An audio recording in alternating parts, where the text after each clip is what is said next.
Hey there, budget buddies. If you're using Goodbudget to keep your finances in check, you know how frustrating it can be when your data isn't synced across your phone, tablet, or computer. Today, I'm excited to walk you through the simple steps to get everything synced up seamlessly. This way, you can access your envelopes and transactions from anywhere, making your money management a breeze. Let's dive right in. First things first, make sure you have a Goodbudget account. If you don't, head over to the Goodbudget website or App Store and sign up for free. It's quick and easy, just provide your email and create a password. Once you're logged in on your primary device, your data will start backing up to the cloud automatically. Next, download the Goodbudget app on all the devices you want to sync. It's available for iOS, Android, and even web browsers, so no matter what you're using, you're covered. After installation, open the app and log in with the same account credentials you used before.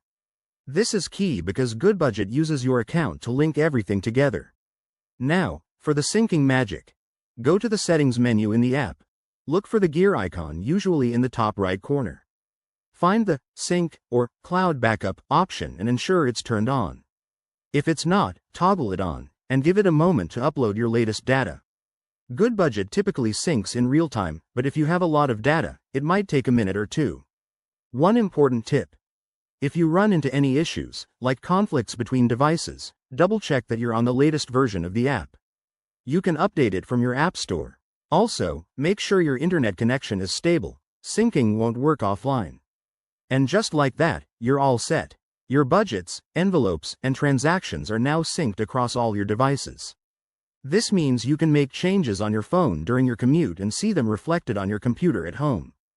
Give it a try and take control of your finances like a pro. If you found this helpful, hit that like button and subscribe for more money-saving tips. Thanks for watching, and see you next time.